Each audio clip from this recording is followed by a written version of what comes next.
आप तो बीजेपी के साथ ही चुनाव लड़े हैं मुकेश भाई, तो आपकी मांग तो मान लेनी चाहिए बीजेपी को। अब जरूर मानना चाहिए। सब अलग है तो साथ कैसे हैं? पार्टी का अपना विचारधारा होता है ना। मुकेश सहनी जी, किसान क्यों सड़क पर है आज? देखिए, वो जो भी बात लेके उतरे हैं उस पर सरकार गंभीरता से ले रहे हैं। हमारी लड़ाई जो है वो हम लड़ रहे हैं, भारतीय जनता पार्टी का देश के लिए जो लड़ाई है वो लड़ रहे हैं। नमस्कार, सिटी पोस्ट के इस खास पेशकश में आपका स्वागत है। मैं हूं श्रीकांत प्रत्युष। आपके जहन में एक सवाल उठ रहा होगा कि भाई चुनाव के बाद आज आप पहली बार दिख रहे हैं। ये सच है कि चुनाव बाद मैं ऑफ हो गया था, लेकिन आज मेरे मित्र और बिहार सरकार के पशुपालन मंत्री मुकेश सहनी जी हैं, वीआईपी पार्टी के सुप्रीमो हैं, आए हैं। तो आज से शुरुआत करते हैं काम का। मुकेश सहनी बीच में गायब हो गए जी, आप बताइए, आप मंत्री बने हैं, पहले पार्टी के सुप्रीमो केवल थे, पहली बार मंत्री बने हैं। क्या अनुभव है, नया अनुभव कुछ हो रहा? बहुत ही अच्छा अनुभव प्राप्त हो रहा है मंत्री बनने के बाद। और काफ़ी जो बाहर रह के जो संघर्ष कर रहे थे, लड़ाई लड़ रहे थे, छोटे छोटे चीज़ को लेकर उम्मीद करते थे कि सरकार हमारी बात सुन ले और वो काम करे, वो होता नहीं था। लेकिन आज वो खुद डिसीजन लेते हैं और एक बार में ऑर्डर करते तो वो काम पूरा हो जा रहा है। तो बहुत ही अच्छा अनुभव है और एक बहुत बड़ा जवाबदेही मुझे मिला है बिहार के 12 करोड़ जनता के लिए काम करने का। माननीय मुख्यमंत्री जी के मंत्रिमंडल में हूँ, तो बहुत ही अलग ही इसका अनुभव। पहले आप विपक्ष में थे तो आंदोलन करना पड़ता था, अब तो फैसला लेना है। हाँ, अनशन पे बैठते थे, 7-7 दिन तक अनशन पे रह जाते थे वही चीज़ को लेके कि ये चीज़ ऐसा होना चाहिए मछुआरा समुदाय के लिए। आप सरकार में है तो डिसीजन लेना कितना मुश्किल है? नहीं, कुछ डिसीजन तो मैं जगह पे ले लिया हूँ और डिसीजन लेने के बाद काम भी हो रहा है। कुछ डिसीजन मतलब ले के उसके बहुत सारा पेपर वर्क होता है, बहुत सारा चीज़ें होता है, उसको फॉलो करके काम करना रहता है। तो कुछ चीज़ें को आप कह सकते हैं कि थोड़ा टफ है, लेकिन मैक्सिमम चीज़ आसान है सरकार में रहकर। मछुआरों की लड़ाई लड़ते रहे हैं आप पूरे बिहार में। मुझे लगता है कि आपके पहले कोई इतना चर्चित मछुआरा का नेता नहीं हुआ। अब मंत्री आप बन गए हैं, विभाग भी आपको वही मिल गया है, मत्स्य पालन, पशुपालन। तो कितनी सहूलियत हो रही है? बहुत ज़्यादा सहूलियत हो पा रहा है और बहुत अच्छे तरीके से। जो बरसों जो प्रॉब्लम नहीं सॉल्व होता था, अभी एक सहरसा में एक प्रॉब्लम था कि 15 साल से लगातार वहाँ पे मछली दबंग लोग मार रहे थे, कब्जा करके रखे थे और मछुआरा का अधिकार नहीं मिल रहा था और थाना पुलिस दुनियादारी सब चीज़ होता था, लेकिन एंड ऑफ द जाके डिसीजन नहीं हो पाता था। हमारे संज्ञान में आया और मैंने उसको, मुझे लगता है कि 2 दिन के अंदर में उस प्रॉब्लम सॉल्व हो गया और वहाँ पे अभी मछुआरा का जिसका अधिकार है, हक है, वो अभी मछली मार रहे हैं। तो जो 15-15 साल पुराना लड़ाई को हम जगह पे बैठते 2 मिनट में सॉल्व हो जा रहा है। और बिहार के मछुआरा जहाँ पे भी हैं, लोग आते हैं पटना में, बैठते हैं, कुछ बात को रखते हैं तो उसको हम फुलफिल कर देते हैं, या कुछ चीज़ें हम उनको जानकारी देते हैं, या कुछ चीज़ें उनको रखते हैं, आपस में विवाद रहता है, उसको अगर हम बैठ जाते हैं तो 2 मिनट में सॉल्व भी हो जाता है, दोनों को बराबर का न्याय मिल जाता है। तो मुझे बहुत ही अच्छा लग रहा है जो विभाग मुझे मिला है। और ख़ास करके यही लड़ाई लड़ते लड़ते, मछुआरा की लड़ाई लड़ते लड़ते इस मुकाम तक पहुंचा हूं। और उन लोगों का सहयोग है, क्योंकि हम लड़ाई अकेले नहीं लड़े, हमारे पीछे एक बहुत बड़ा संख्या, बहुत बड़ा ताकत मछुआरा समुदाय के लोग, हमारे लोग जो ताकत दिखाएं और दे के यहाँ तक पहुँचाएँ। तो निश्चित तौर पे उनके अधिकार के लिए काम करें। और उसके साथ साथ बिहार के 12 करोड़ जनता के लिए भी अभी डेयरी सेक्टर में बहुत अच्छा हम काम कर रहे हैं, जिस पे हम यूथ को जोड़ रहे हैं कि उसमें आएँ और डेयरी में काम करें जाके, ताकि बिहार में दूध का उत्पाद बढ़े और उनको रोज़गार मिल सके। तो इस सेक्टर में बहुत अच्छा काम हो रहा है। बजट भी हम लोग बना रहे हैं, नई पॉलिसी, जिसमें अतिरिक्त बजट भी हमने उसके लिए रखा है। फिर अलग दूसरे समुदाय के लोग भी फिशिंग में आ सकते हैं, मछली पालन का व्यवसाय कर सकते हैं। तो उसके लिए भी हम लोग चौर प्रोजेक्ट लाए हैं, जिसमें 1 हेक्टर पे आपको अनुदान मिलेगा सरकार की तरफ से। आप लीज पे ज़मीन लीजिए और वहाँ पे तालाब बनाइए ताकि बिहार में मछली का उत्पाद बढ़े। तो इसमें ओपन है, कोई भी आ सकते हैं। तो जो लोग मछली व्यवसाय से जुड़े हैं मैक्सिमम वही लोग आते हैं, उनके अलावा भी ओपन है, आपके कोई भी लोग आ सकते हैं। तो मछली का व्यवसाय केवल मलाह का व्यवसाय नहीं रहा, मछुआरों का ही नहीं रहा, सब लोग मछली पालन करने लगे हैं, क्योंकि बहुत अभी बिहार में 95% तो मछुआरा ही कर रहे हैं। देश में, हाँ, देश में अलग अलग जगह का अलग है, लेकिन बिहार में भी बढ़े, हर लोग हाँ, क्यों नहीं, किसी को कोई व्यवसाय में तो रोका नहीं जा सकता। और बिहार में जो हमारी खपत है उसके अनुकूल अभी तक तो हमारे उत्पाद है नहीं। हम आंध्र प्रदेश से मछली ला रहे हैं, तो हम तो चाहेंगे कि बिहार में उत्पाद इतना बढ़े कि ताकि बिहार का मछली दूसरे प्रदेश में जाए, तो उसमें कोई रोक टोक नहीं है। लेकिन जो लोग सक्षम है इसमें मछली पालन में आना चाहेंगे तो वो आ सकते हैं, उनके लिए सरकार सब्सिडी वगैरह क्या सभी क्या सब्सिडी है? मान लीजिए कि 1 एकड़ में कोई तालाब खुदवाता है, मछली पालन करता है, तो सरकार की तरफ से क्या सहायता मिलेगी? और सहायता केवल पेपर पर ही है या मिल जाएगी? अनुदान मिल जाएगा? अनुदान जो है वो मिल जाएंगे। 11-12 लाख रुपए का अनुदान है 1 हेक्टेयर ज़मीन पे आपको मतलब तालाब बनाने का। उसका प्रोसीजर है, काम जैसे जैसे होगा वैसे वैसे अब आपको अनुदान मिलेगा।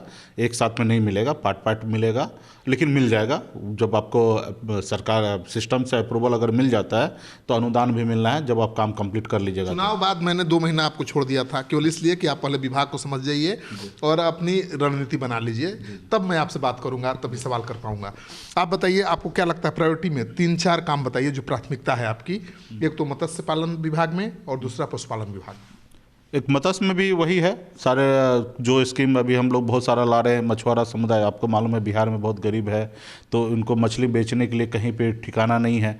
तो सरकार के स्तर से हम लोग अभी जगह चिन्हित कर रहे हैं, उनको हम सेट बना के दे रहे हैं जो बेहतर जगह पे अपने मछली बेचने का बाजार बन लगा सकते हैं। अभी कहीं कहीं अलग अलग जगह पे बेच रहे हैं, वहाँ पे दबंग लोग भी उनको परेशान कर रहे हैं। तो इसके लिए अभी मछली बाजार हम बनाने के लिए जा रहे हैं सरकार के तरफ से। ये एक बड़ा पॉलिसी है। उसके साथ साथ मछुआरा समुदाय को मछली मारने के लिए जाल वगैरह सब का जो आवश्यकता है, उसमें सरकार के तरफ से अच्छे दामों पे हम लोग उसको मुहैया करा रहे हैं, जिसमें सब्सिडी इंक्लूडेड होगा। तो ये सारी चीज़ें मछुआरा के लिए हो रहा है। उसी तरीके से डेयरी सेक्टर में मतलब ज़्यादा से ज़्यादा बिहार में पशु के ऊपर हम लोग अनुदान दे रहे हैं, 30% का अनुदान दे रहे हैं कि आप डेयरी सेक्टर में आइए और वहाँ पे अपना बेहतर कीजिए, ताकि बिहार में दूध का उत्पाद ज़्यादा हो और बिहार से बाहर जाए। और अभी हमारे पास सुधा डेयरी वगैरह सब जो है बिहार सरकार के सहयोग से चलाया जा रहा है। तो इस सब सेक्टर में काम करें। उसके अलावा भी बिहार में ज़्यादा से ज़्यादा सरकार एनडीए का है और एनडीए का एक हिस्सा मैं हूँ, तो मेरा जवाबदेही है कि बिहार में सारे विभाग में कहाँ क्या हो रहा है और कोई भी चीज़ अगर हमारे संज्ञान में आता है तो उस पर मैं ध्यान रखता हूँ और माननीय मंत्री से, जो भी विभाग के संबंधित मंत्री है, उनसे बात करके उस पर काम करने का कोशिश करता हूँ। और ये मेरा जो सिस्टम पे चुनौती क्या है? विभाग को 2 महीना से संभाल रहे हैं, चुनौती क्या क्या लगी? बहुत बड़ा चुनौती नहीं है। कोई भी चीज़ पे जाएंगे तो वहाँ पे आपको सीखने के लिए, समझने के लिए समय लगेगा। तो मुझे जितना समय चाहिए था मिल गया है और मैं बहुत हद तक सारी चीज़ जानकारी प्राप्त हो गया है और उस पर अभी ज़मीन पर उतारने के लिए काम करेंगे। काम में तो निश्चित तौर पे चुनौती है, सरकार के सिस्टम पे, संविधान के दायरे में रहकर काम करना है। आपकी अपनी प्राइवेट लिमिटेड कंपनी नहीं है कि सुबह उठिए या कोई भी डिसीजन ले लीजिए। और विपक्ष भी नहीं है कि धरना पर बैठ जाइए। हाँ, विपक्ष भी नहीं कि धरना पे बैठ जाइए। तो सारे सिस्टम पे काम करना रहता है। जो भी काम है वो एक सिस्टम बना हुआ उन्हीं के दायरे में रह के करना है। लेकिन कुल मिला के बेहतर है, काम करेंगे। उसके बाद पार्टी का मुख्य लक्ष्य है निषाद समुदाय को आरक्षण दिलाना। तो मैं केंद्र सरकार से भी बात कर रहा हूँ। राज्य सरकार में माननीय मुख्यमंत्री जी तो ऑलरेडी अनुशंसा करके एथनोग्राफी रिपोर्ट बना के भेज ही दिए हैं, तो उस पर भी हम लगातार लगे हैं और पार्टी को विस्तार कर रहे हैं। जो गांव बूथ लेवल पे पार्टी को पहुंचाया जाए, जो लक्ष्य। आप तो बीजेपी के साथ ही चुनाव लड़े हैं मुकेश भाई, तो आपकी मांग तो मान लेनी चाहिए बीजेपी को। अब जरूर मानना चाहिए। रहा कि उनकी अपनी पार्टी है, हमारी अपनी अलग पार्टी है और हमारी विचारधारा अलग है, भारतीय जनता पार्टी का विचारधारा अलग है। और रहा सब कि अलग है तो साथ कैसे हैं? पार्टी का अपना विचारधारा होता है ना। हमारी लड़ाई जो है वो हम लड़ रहे हैं, भारतीय जनता पार्टी का देश के लिए जो लड़ाई है वो लड़ रहे हैं। जो भी वो आज देश में किसान के लिए बेहतर करना चाहते हैं। देख रहे हैं किसान, पूरा देश का किसान खिलाफ हो गया है सरकार के खिलाफ। नहीं, देश का किसान खिलाफ नहीं हुआ। निश्चित तौर पे किसान आंदोलन चल रहा है और सरकार उस पर गंभीर है। चिंता का विषय नहीं है। किसानों का आंदोलन जिस तरह से पिछले 2 महीने से चल रहा है, चिंताजनक नहीं है। नहीं, देखिए, किसान के लिए गंभीर है सरकार, राज्य सरकार और केंद्र सरकार। और देश में आज़ादी के बाद आज तक अगर किसान के लिए अगर किसी ने सोचा है तो वो हमारे नरेंद्र मोदी जी ने, देश के प्रधानमंत्री। क्यों मुखालफत हो रहा है? किसान क्यों सड़कों पर उतर रहे हैं? 6,000 रुपया सालाना उनके बैंक खाते में 10 करोड़ परिवार को देने का काम करे। आज तक आज़ादी से पहले आज तक कभी किसी ने नहीं। सहनी जी, किसान क्यों सड़क पर है आज? देखिए, वो जो भी बात लेके उतरे हैं उस पर सरकार गंभीरता से ले रहे हैं। और रहा कि उसमें आप देख सकते हैं कि आज की तारीख में राजनीति भी किया जा रहा है, राजनीति से परी है जो किसान आंदोलन।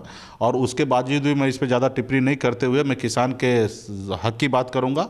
किसान को जब भी उनकी आवश्यकता गिरेगा कोई भी चीज़ का, तो हमारी सरकार, खासकर केंद्र सरकार, मजबूती से किसान के लिए काम करेंगे। आज जो हमारे पास मंत्रालय है वो भी कहीं ना कहीं कृषि से जुड़ा हुआ चीज़ है, वही विभाग से हम जुड़े हुए हैं। और हमारा लक्ष्य है कि किसान को कैसे लाभ देना, कैसे हम लोगों तक चारा पहुंचाना, किस तरीके से लोगों को बीज पहुंचाना है, तो हम लोग उस पर काम कर रहे हैं। रहा विपक्ष में कुछ लोग हैं उनको आवाज़ उठाना है तो उठाएं और उसको हम देखेंगे और काम करेंगे। हम विरोध हो अगर किसान भी करे तो आप उसको विरोधी का नाम दे देंगे, विपक्ष बता देंगे, ऐसे काम चलेगा? नहीं, इसमें आप देखिए ना, जो कल हुआ वो 26 जनवरी के अलावा 27 या 28 जनवरी भी हो सकता था, लेकिन 26 जनवरी ही क्यों?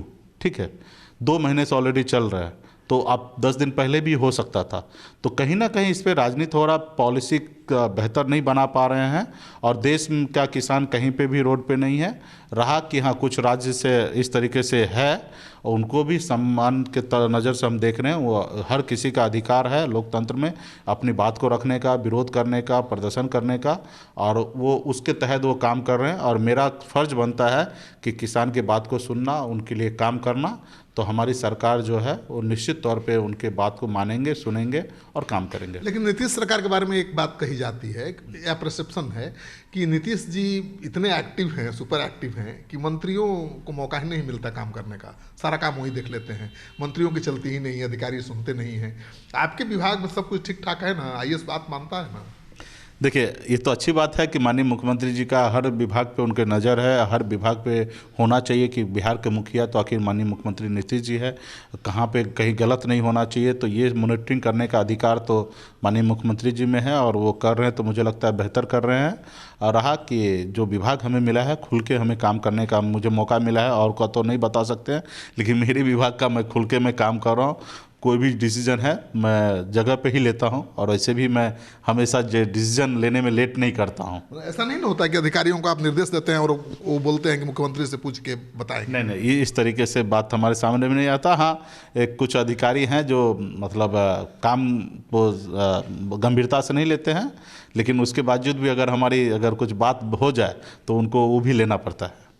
चलिए, तो ये थे बिहार सरकार के पशुपालन मत्स्य विभाग के मंत्री मुकेश सहनी जी। पहली बार मंत्री बने हैं और पहली बार कोई मंत्री बने 2 महीने में 2 विभाग को इतना बारीकी से समझ जाए तो उम्मीद बढ़ती है, और इनसे भी बहुत ज़्यादा उम्मीद बिहार की जनता लगाई हुई है। अब देखना ये है कि जनता की उम्मीदों पर मुकेश सहनी कितने खरे उतरते हैं। आपको ये साक्षात्कार अच्छा लगे तो इस वीडियो को खूब शेयर करिए। आपका सहयोग समर्थन लगातार मिल रहा है। पिछले 2 साल में 19 करोड़ लोगों ने हमारे चैनल को देखा है। आपका यही सहयोग समर्थन आगे भी जारी रहना चाहिए।